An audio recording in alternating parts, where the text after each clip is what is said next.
Olá, tudo bem?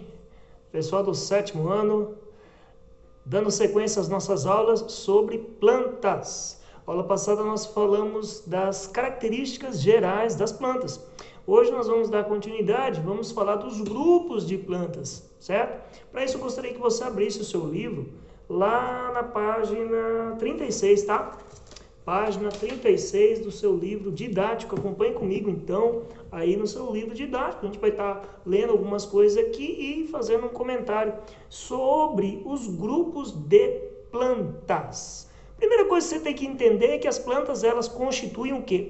O reino Plantae, ou reino das plantas, e ela é subdividida, né? Claro, esse grupo é subdividido, melhor dizendo, em categorias menores. Então as plantas, elas podem ser distribuídas em grupos. É as briófitas, olha só, assunto de prova bimestral, tá?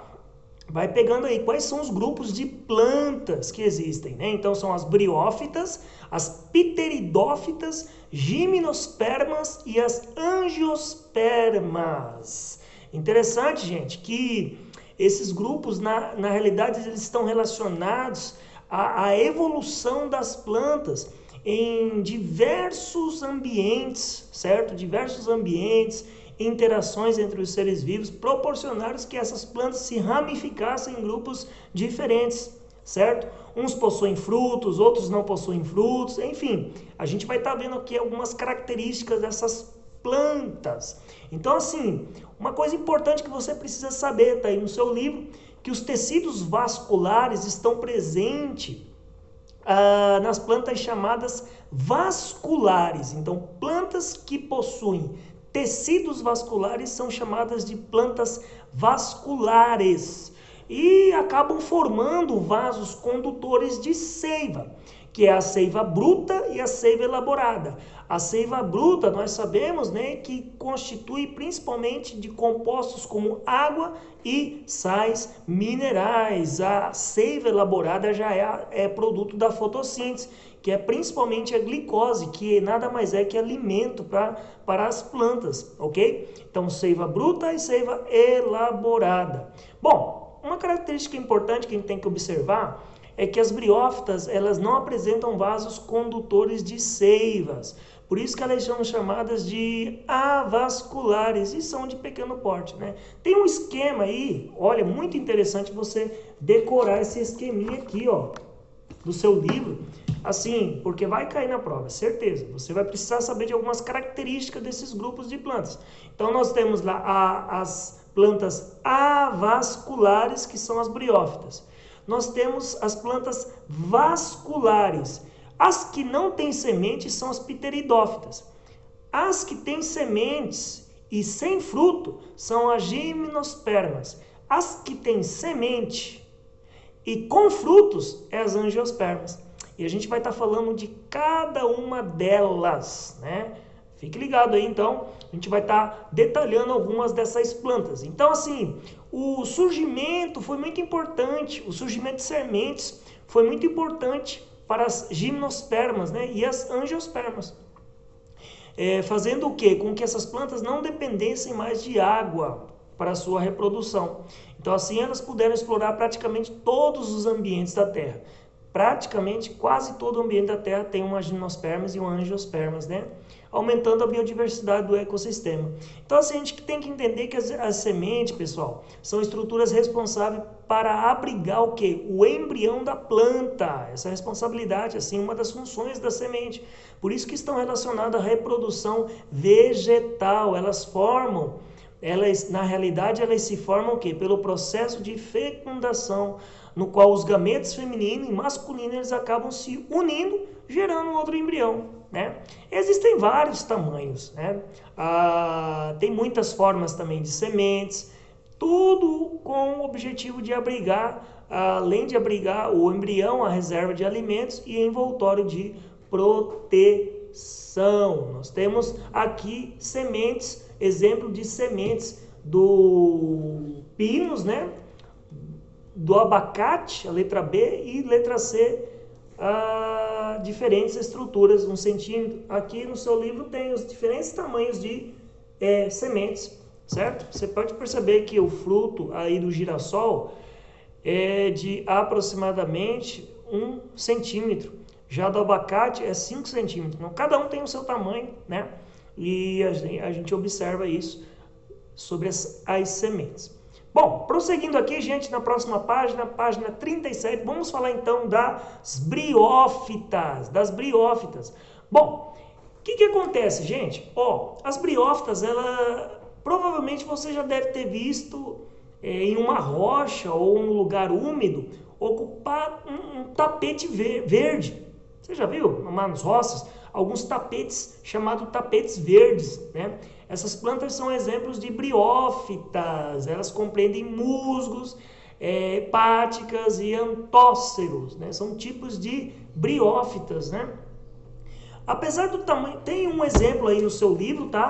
Tem um tronco de uma árvore, a raiz de uma árvore, e está repleta de briófitas, certo? Essas plantas são plantas que têm importante função ecológica. Ele mantém a umidade do solo, evita a erosão, né, da terra, certo? Abriga insetos, abriga animais, alimentos, enfim, muitas outras funções nós podemos encontrar nas briófitas. Outra função especial da briófita também, pessoal, é que ela é uma espécie pioneira em um ecossistema. Então, quando surge um ecossistema, então a espécie pioneira você vai encontrar nas briófitas. O que são espécies pioneiras? São as que se desenvolvem primeiro em um ambiente, né? Então, assim, geralmente sobre as rochas, e elas são fundamentais no processo de ocupação do ambiente terrestre e desempenham a importante função ecológica, né? Então, assim, as briófitas também não apresentam vasos condutores de seiva, pessoal, isso é importante. Não apresenta vasos condutores de seiva. A água e os nutrientes são distribuídos de célula para célula. Então, passa de uma célula para outra, por difusão, né? Também, é por essa forma que o transporte de água, também é por essa forma de transporte de água que tais plantas têm tamanho pequeno. Pois se tivesse grande porte, seria muito difícil a água chegar em todas as partes da planta. Então, assim, o que acontece? Elas não apresentam raízes, não têm caules, não têm folhas verdadeiras, né? Mas sim rizóides, cauloides, filóides. São tipos de folhas e caules que tem ali, né? São um tipo, né? Não é o tronco de árvore que a gente conhece, né? O fato de se desenvolver em ambientes úmidos não está relacionado somente à ausência de vasos condutores de seiva, mas também o seu tipo de reprodução. O tipo de reprodução das briófitas é alternância de gerações, ou seja, uma fase é sexuada e outra fase é assexuada. O que é isso, professor? Está aí definição no seu livro. A reprodução assexuada é um processo reprodutivo que não envolve células reprodutoras, ou os gametas, gameta feminino e gameta masculino. Os descendentes gerados são genericamente iguais entre si, iguais às plantas que deram origem a esses gametas, né? Agora, a reprodução sexuada é um processo reprodutivo em que há participação dos gametas. Só isso, gente. Um não tem participação dos gametas e a outra tem participação dos gametas. Os descendentes são geneticamente diferentes entre si e dos organismos dos quais foram gerados. Já há uma diferença geneticamente entre os descendentes. Já lá na reprodução assexuada, os descendentes são geneticamente iguais. Ok, pessoal? Tem essa pequena diferença das briófitas. Na fase sexuada, é importante vocês também saber disso, ocorre a produção de esporos, né? O que é esporos? Os esporos caem no chão e eles são espalhados pelo vento, pela água, germinam e formam novas plantas. São pequenas pólen, igual pólen, são pequenos pozinhos que saem das plantas, caem no chão e gera outra planta, né? Na forma sexuada é diferente. A água transporta os gametas masculinos até os gametas femininos, né? E possibilita que eles se encontrem. E aí o que acontece? Nessa fase as plantas não estiverem Se nessa fase, né, as plantas não estiverem em um ambiente com grande umidade, a reprodução não acontece, pessoal. Então, assim, pode observar a foto do lado aqui, ó, no ciclo das briófitas, né? Nós temos aqui, ó, um exemplo de briófitas. Ok, pessoal? Gente, próxima página, briófitas, show de bola? Próxima página, página 38. As pteridófitas. Pteridófitas. Aqui já é diferente, tá, pessoal? Nós temos um exemplo de pteridófitas aí na sua página. Na página 38, tá? Alguns exemplos de pteridófitas aqui na sua página. Agora, esse grupo de plantas pteridófitas já tem vasos condutores de seiva, que possibilita o quê? Que as pteridófitas pudessem ter um tamanho maior que as briófitas.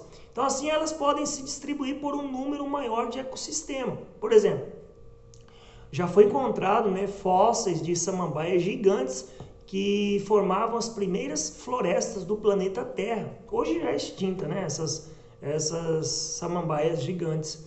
E atualmente poucas espécies têm grandes proporções, né, como uma espécie encontrada no Brasil chamada popularmente de xaxim ou samambaiaçu. Né? Tem aqui um exemplo, ó, samambaiaçu.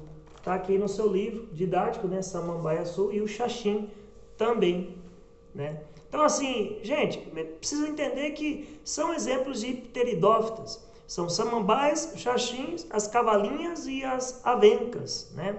A avenca está aí também no seu livro. Tem a samambaia também aí, tá o exemplo aí no seu livro, tá escrito, tá bom? A avenca é um pouquinho mais pequeno, né? É basicamente isso. Bom, gente, algumas espécies de pteridófitas apresentam caule horizontal e às vezes subterrâneo, né, chamado de rizoma, de onde saem as raízes e as folhas. Nas pteridófitas, pessoal, assim como nas briófitas, ocorre alternância também de gerações na reprodução, lembra? Assexuada e sexuada.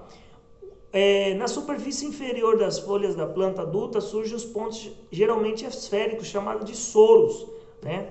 E com o tempo eles aumentam de tamanho e soltam uma espécie de pó. Então, assim, são os esporos. Se o solo ou o substrato estiver úmido, eles germinam e originam uma estrutura pequena, delicada, chamada de prótalo. Então, tá tudo aí no seu livro, né? Nós temos ali os soros, né? Que são locais onde são produzidos os esporos. Tá aqui no seu livro, ó. São essas bolinhas amarelas aí, chamadas de soros, né? Locais onde são produzidos esporos. E tem o rizoma, né? Você pode observar aí no seu livro o rizoma, que é uma raiz, as raízes menores e as folhas, certo? Então, assim, no prótalo formam as estruturas produtoras de gametas, e tanto femininos como masculinos, e após a fecundação forma-se o embrião que se desenvolverá em uma nova planta. No caso, as pteridófitas, pessoal, tem grande importância ecológica na manutenção da umidade do solo e por servir de abrigo e alimento para os vários insetos e outras espécies de pequenos animais como aranhas e centopeias. Ok? Show de bola? Pessoal, organiza as ideias aí nesse quadrinho, tá? Completa para nós esse quadrinho. Nesse quadrinho você vai completar, vai ser um quadro comparativo da aula que a gente viu hoje. Você vai colocar lá as principais características das briófitas e das pteridófitas. Vai te ajudar para a provinha. Por exemplo, como é feito o transporte de nutrientes e água nas briófitas e nas pteridófitas? Quem realizam fotossíntese? Você vai colocar lá, sim ou não. Produzem esporos? Sim ou não. Nesses dois grupos de plantas, ok? Pode atingir alguns metros de altura ou comprimento? Sim ou não. Ok, pessoal? Gente, próxima aula, ok? Nós vamos falar dos dois últimos grupos de plantas, gimnospermas e angiospermas. Ok, pessoal? Deus abençoe. Até a próxima.